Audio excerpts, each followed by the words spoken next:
محمد نبينا بنور هدينا نبينا ومولانا محمدا عبده ورسوله صلى الله تعالى عليه وسلم. أما بعد فقد قال النبي صلى الله تعالى عليه وسلم حبيب جناب نبی اکرم صلی اللہ علیہ وسلم اس عالم میں جلوگر ہوئے ہیں. آج اگر یہ کہا جائے کہ یہ سجاوٹ ہوئی ہے، اس کا کیا حاصل ہے، یہ اہتمام ہوا ہے، اس کا کیا مقصد ہے، تو بھائی یہ تو کچھ بھی نہیں ہے. حضور صلی اللہ علیہ وسلم کی محبت کا تو یہ عالم ہے کہ صحابہ نے اپنی جانیں قربان کر دی ہے، صحابہ نے اپنے مال قربان کر دیے ہیں، صحابہ نے سپنا سب کچھ اللہ تبارک و تعالی کے نام کے اوپر، اس کے حبیب کی محبت میں اور ان کے نام کے اوپر قربان کر دیا ہے. ہم کیا آپ کی محبت کا حق ادا کر سکتے ہیں؟ محبت کرنے والے تو حضرت ابو بکر تھے، حضور سے محبت کرنے والے تو حضرت عمر تھے، حضور سے محبت کرنے والے تو عثمان ہیں، علی ہیں، صحابہ ہیں. ہم کیا آپ کی محبت کا حق ادا کر سکتے ہیں؟ حضرت ابو بکر رضی اللہ تعالی عنہ کی محبت دیکھی، کیا محبت ہے حضرت ابو بکر کی کہ حضرت عمر یہ کوشش کرتے تھے کہ میں ابو بکر سے آگے نکل جاؤں. ہر بار یہ سبقت لے جاتے ہیں، ہر بار ابو بکر مجھ سے سبقت لے جاتے ہیں. ایک موقع آیا کہ حضور صلی اللہ علیہ وسلم نے اعلان فرمایا کہ جو اپنا مال اللہ تعالی کی راہ میں پیش کرے گا، اللہ تبارک و تعالی اس کو جنت عطا فرمائے گا، اس کا اجر عطا فرمائے گا.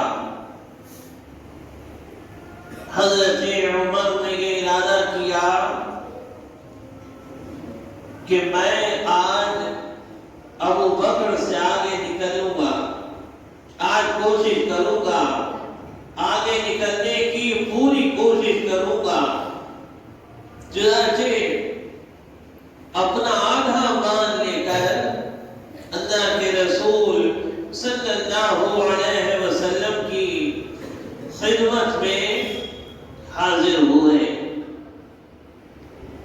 حضور صلی اللہ علیہ وسلم نے فرمایا عمر کیا لائے ہو؟ عرض کرنے لگے اے اللہ کے رسول آدھا مال لے کر آیا ہوں اور آدھا گھر پر چھوڑ کر آیا ہوں. حضور صلی اللہ علیہ وسلم کی خدمت میں پیش کیا، حضور نے قبول فرمایا. تھوڑی دیر کے بعد حضرت ابو بکر تشریف لائے. حضور صلی اللہ علیہ وسلم نے فرمایا کیا لائے ہو ابو بکر؟ عرض کرنے لگے اے اللہ کے رسول سارا مال لے کر آیا ہوں. حضور نے فرمایا گھر والوں کے لیے کیا چھوڑ کر آئے ہو؟ تو عرض کرنے لگے اللہ اور اس کے رسول کا نام چھوڑ کر آیا ہوں، بس اللہ اور اس کا رسول ہی ہمارے لیے کافی ہے۔ یہ تھا محبت کا عالم حضرت ابو بکر صدیق رضی اللہ تعالی عنہ کی۔ حضرت عمر اسے سمجھ گئے تھے کہ ابو بکر سے سبقت لے جانا بہت مشکل ہے، تو صحابہ ایک دوسرے سے آگے بڑھنے کی کوشش کرتے تھے محبت میں۔ یہ تھا حضور کی محبت کا عالم۔ نہ قیصر کا وہ رتبہ تھا، نہ کسریٰ کا رتبہ تھا، نہ روم کے بادشاہ کا رتبہ تھا، نہ فارس کے بادشاہ کا وہ رتبہ تھا۔ وہ مقام تھا کہ جو رتبہ اور مقام تھا جناب احمد مجتبیٰ حضرت محمد مصطفیٰ صلی اللہ علیہ وسلم کا، کہ صحابہ آپ کے وضو کا پانی زمین پر گرنے نہیں دیتے تھے، آپ کا لعاب زمین پر گرنے نہیں دیتے تھے۔ کہ کسی بادشاہ کو یہ اعزاز نہیں نصیب ہوتا، یہ کسی شاہان وقت کو بھی یہ اعزاز نصیب نہیں ہوا کہ جو اللہ نے عزت عطا فرمائی تھی جناب احمد مجتبیٰ حضرت محمد مصطفیٰ صلی اللہ علیہ وسلم کو۔ اور آپ کا حال کیا تھا کہ پیوند لگے ہوئے ہیں، لباس ایسا، بستر ایسا کہ جب آپ آرام فرما کر اٹھتے تھے تو اس کے نشان آپ کی کمر مبارک پہ ہوتے تھے۔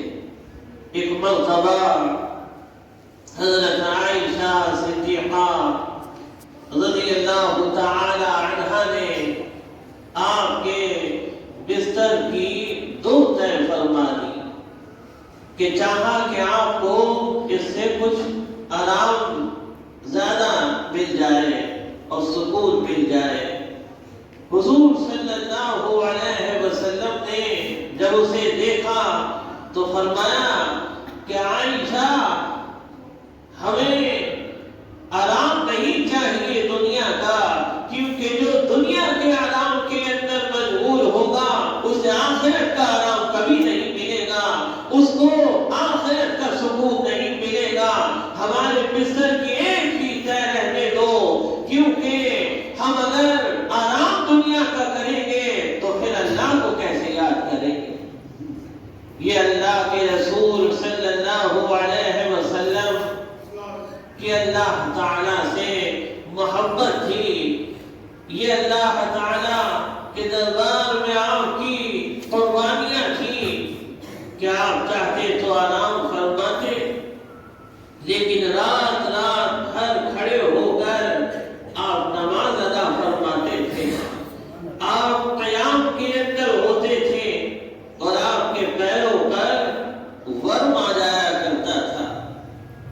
ایک دن حضرت عائشہ رضی اللہ تعالی عنہا عرض کرنے لگی، اے اللہ کے رسول آپ اتنی عبادت کیوں کرتے ہیں، اپنے آپ کو مشقت میں کیوں ڈالتے ہیں، رات رات ہر آپ کھڑے ہیں قیام میں اور نماز ادا فرما رہے ہیں، آپ کے پیروں پر ورم آ جاتا ہے۔ آپ سے تو اللہ نے قرآن میں یہ فرمایا ہے کہ اے ہمارے حبیب آپ معصوم ہیں، ہم نے آپ کے اگلے اور پچھلے تمام تر کے علماء فرما دیے ہیں۔ تو اللہ کے رسول صلی اللہ علیہ وسلم نے فرمایا کہ عائشہ کیا میں اللہ کا شکر گزار بندہ نہ بنوں؟ عائشہ اللہ تعالیٰ نے جو میرے اوپر انعامات فرمائے ہیں میں اس کا شکریہ نہیں ادا کر سکتا، میں اللہ تعالیٰ کے حضور میں اسی لیے کھڑا ہوتا ہوں کہ اس کا شکر ادا کروں۔ چنانچہ ایک وقت فاقہ ہوتا تھا اور ایک وقت کھاتے تھے، فرمایا میں ایک وقت صبر کرتا ہوں فاقہ کر کے اور ایک وقت غذا حاصل کر کے شکر ادا کرتا ہوں، تاکہ میں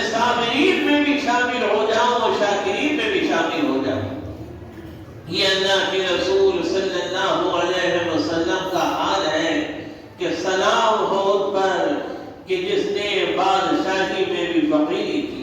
یہ اللہ کے رسول صلی اللہ علیہ وسلم کا حال ہے کہ اللہ فرما رہا ہے یہاں کے جو سنگریزے ہیں اے ہمارے حبیب انہیں ہیرے اور جواہرات بنائے دیتے ہیں اور ان پہاڑوں کو سونا بنائے دیتے ہیں. آپ کے لیے کوئی کمی نہیں ہے لیکن آپ صلی اللہ علیہ وسلم نے اس کو پسند نہیں فرمایا. حضور صلی اللہ علیہ وسلم نے اس چیز کو پسند نہیں فرمایا. آپ نے دنیا داری کو پسند نہیں فرمایا. آپ نے دینداری کو پسند فرمایا. آپ نے اللہ تعالیٰ کے دربار میں کوشش کو، مجاہدات کو، ریاضتوں کو پسند فرمایا. کیونکہ جو عین پرستی کے اندر مبتلا ہو جاتا ہے اسے پھر اللہ تعالیٰ کے دربار میں سرخروئی اور عزت نصیب نہیں ہوتی ہے. اللہ کی رضا اسے نصیب نہیں ہوتی ہے. اللہ کا قرب اسے نصیب نہیں ہوتا ہے. اور جو اللہ تعالیٰ کی راہ میں کوششیں کرتا ہے ان میں اسے ہی ملتے ہیں. اسی لیے اللہ تعالیٰ کے جو مقبول بندے ہیں وہ اللہ تبارک و تعالیٰ کی راہ میں کوششیں کرتے ہیں. کوشش کا مطلب ہے کہ عبادت کرنا، راتوں کو شب داری کرنا، تقوی اختیار کرنا، نفلی نمازوں کی کثرت کرنا، نماز کی پابندی کرنا. اللہ کے رسول صلی اللہ علیہ وسلم نبوت سے پہلے، اعلان فرمانے سے پہلے آپ غار حراء تشریف لے جاتے تھے اور وہاں تنہائی آپ کو محبوب ہو گئی تھی. حضرت خدیجہ الکبریٰ رضی اللہ تعالی عنہا آپ کا کھانا وہی لے کر جایا کرتی تھی. اور کیسا مشکل راستہ تھا جب حجاج کرام حج کے لیے جاتے ہیں تو وہ دیکھتے ہیں کہ کیسی بخار ہے، کیسا وہاں کا دشوار راستہ ہے. وہ حضرات اس سے واقف ہیں کہ جنہیں اللہ تعالیٰ نے وہاں کی زیارت نصیب فرمائی ہے. غار حراء کی، غار حراء وہ جا چکے ہیں، وہاں کی زیارت کر چکے ہیں، اس راستے سے واقف ہیں. اب یہ حال ہے تو اس زمانے میں کیا حال ہوگا؟ آج سے 1450 سال پہلے کا کیا عالم ہوگا؟ اب تو پھر بھی بہت آسانیاں کر دی ہیں، راستے کچھ ہموار کر دیے گئے ہیں، لیکن اس وقت کا کیا عالم ہوگا؟ کیسا وہاں کا معاملہ ہوگا؟ حضور صلی اللہ علیہ وسلم غار میں تشریف لے جاتے اور پورا دن وہاں گزارتے اور آپ وہی تنہائی میں اپنے مولا کو یاد کرتے. یہی اصل ہے اللہ تعالیٰ کے مقبول بندوں کی کہ جنہیں تنہائی محبوب ہو جاتی ہے، جو تنہائی میں چلہ کشی کرتے ہیں، جو تنہائی میں عبادت کرتے ہیں، جو تنہائی میں ریاضت کرتے ہیں. یہی اصل ہے. ہر چیز اصل کے بعد سمجھ میں آتی ہے اور شریعت بھی اسی چیز کو مانتی ہے کہ جس کی اصل شریعت کے اندر موجود ہو وہی بات شریعت کے مطابق ہوتی ہے. تو ان مقبولان بارگاہ الہ کا کوئی عمل ایسا نہیں ہے کہ جو شریعت کے خلاف ہو. چنانچہ یہ بھی اللہ کے رسول صلی اللہ علیہ وسلم کی مبارک حیات سے ہمیں ملتا ہے اور یہ چیز ثابت ہوتی ہے کہ اللہ تعالیٰ کے جو مقبول بندے ہیں انہیں تنہائی جو محبوب ہوتی ہے یہ بھی اللہ کے رسول صلی اللہ علیہ وسلم کے مبارک طریقے سے ثابت ہے. کیونکہ کیفیت کا معاملہ ہوتا ہے، کیفیت کا معاملہ ہوتا ہے، کیفیتیں الگ الگ ہوتی ہیں، معاملات الگ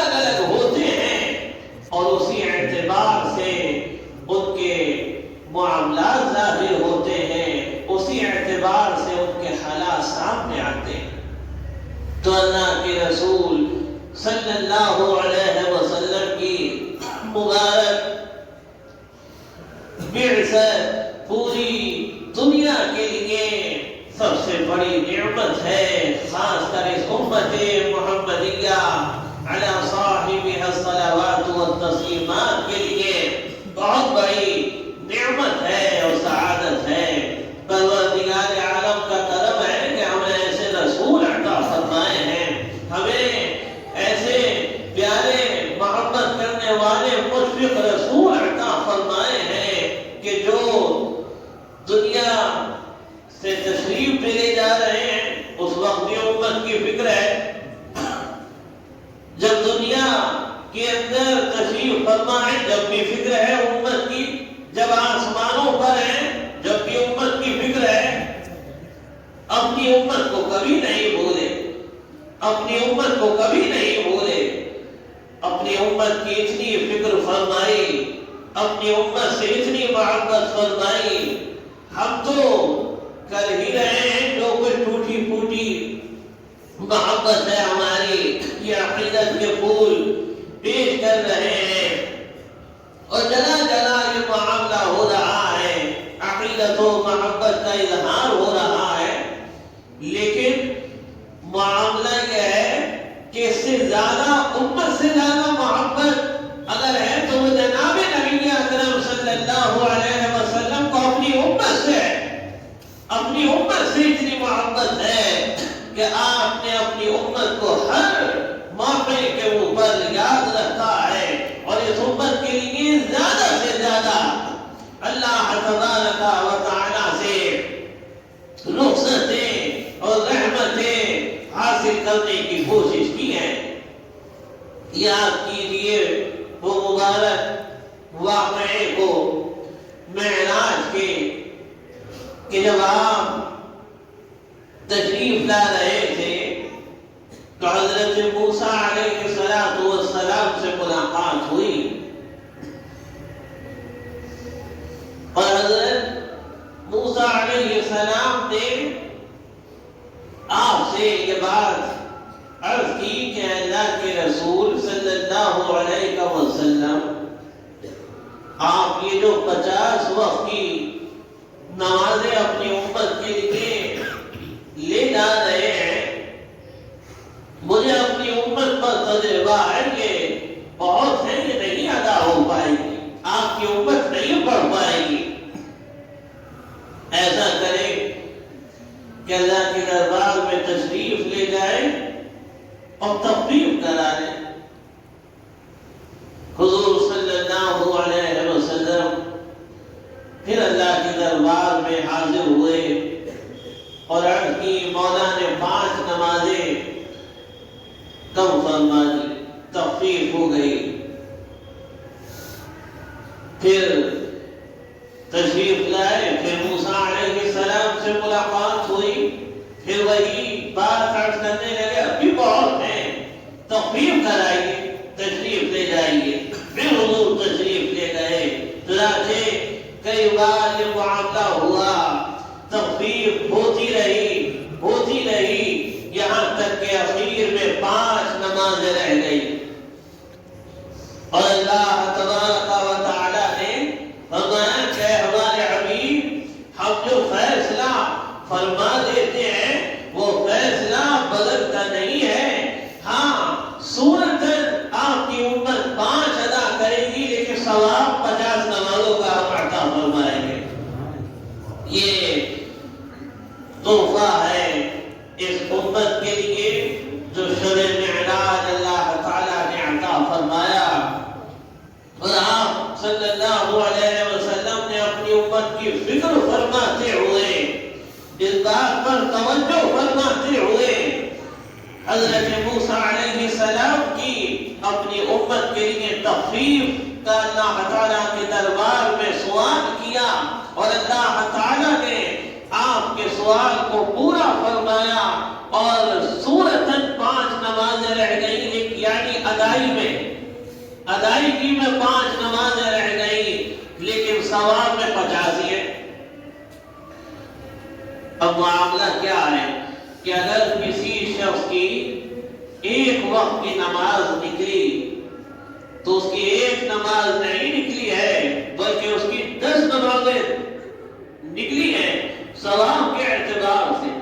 حالانکہ ادا کے اعتبار سے ایک نکلی ہے لیکن ثواب کے اعتبار سے 10 نمازیں اس کی ضائع ہوئی ہیں. اور ایک جماعت ضائع ہونے پر اس کو یہ افسوس اتنا نہیں ہوگا جب اسے یہ اندازہ ہوگا کہ اس کی 10 جماعتیں ضائع ہوئی ہیں تو اسے بہت افسوس ہوگا، کیونکہ ادائیگی میں اس کی ایک جماعت اس سے چھوٹی ہے، اس نے نہیں ادا کری ہے، لیکن ثواب کے اعتبار سے 10 جماعتیں ہیں اور ایک جماعت پر 27 نمازوں کا ثواب ایک روایت کے مطابق اور دوسری روایت کے مطابق 25 نمازوں کا ثواب. تو 25 کو 27 کو 10 جگہ کیجیے، اس کا کتنا نقصان ہوا ہے، کتنا نقصان ہوا ہے. اگر کسی شخص کی ایک جماعت کی نماز چھوٹی تو گویا کہ اس کی 10 جماعتیں چھوٹی ہیں اور پھر 10 جماعتوں میں 25 یا 27 نمازوں کا ثواب اس کا ضائع ہوا ہے. اسے 10 جگہ کیجیے کتنا بڑا نقصان ہوا ہے. تو یہ ثواب کے اعتبار سے اس کا بہت بڑا خسارہ ہوا ہے، بہت بڑا نقصان ہوا ہے.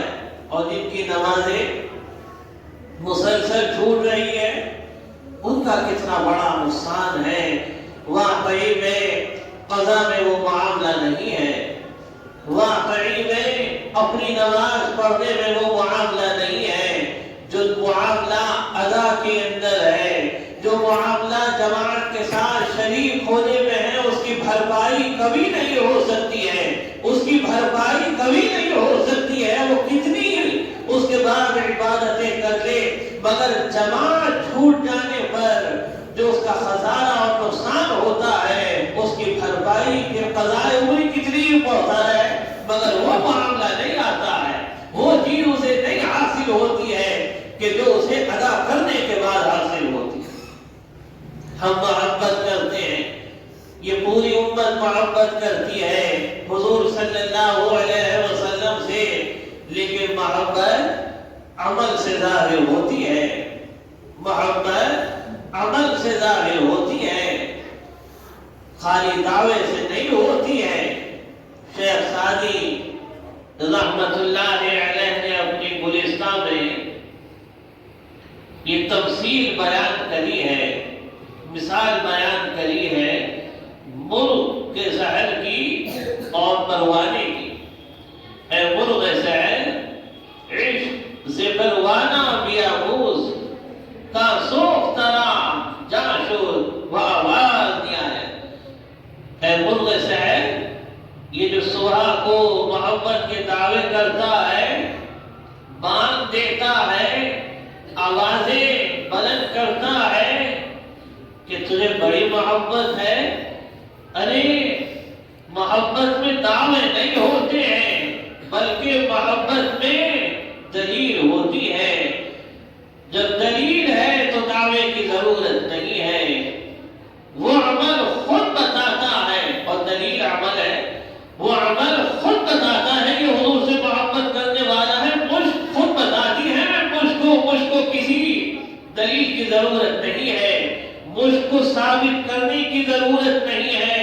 مشک کی خوشبو یہ بتاتی ہے، اس کی مہک یہ بتاتی ہے کہ میں مشک ہوں.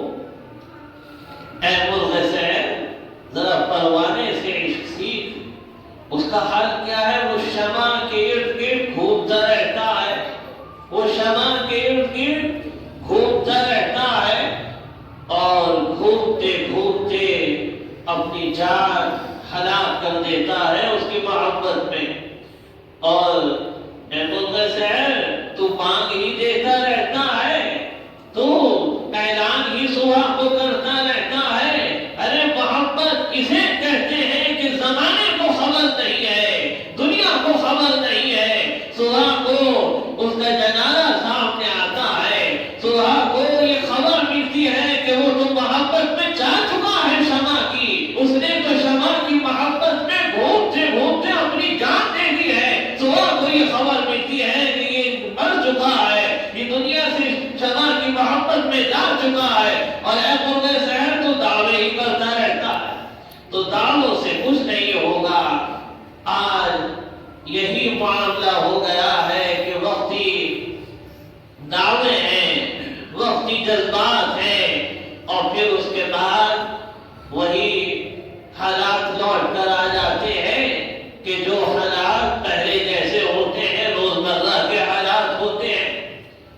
میدان جلسے میں یہی بات عرض کر رہا تھا کہ کیسا عبرتناک معاملہ گزرا ہے پوری دنیا کے لیے اور خاص کر مسلمانوں کے لیے، ہمارے ملک کے لوگوں کے لیے، ہم لوگوں کے لیے، کہ سب کچھ آزاد ہے، جانور آزاد ہیں، پرندے آزاد تھے، لیکن انسان قید تھے۔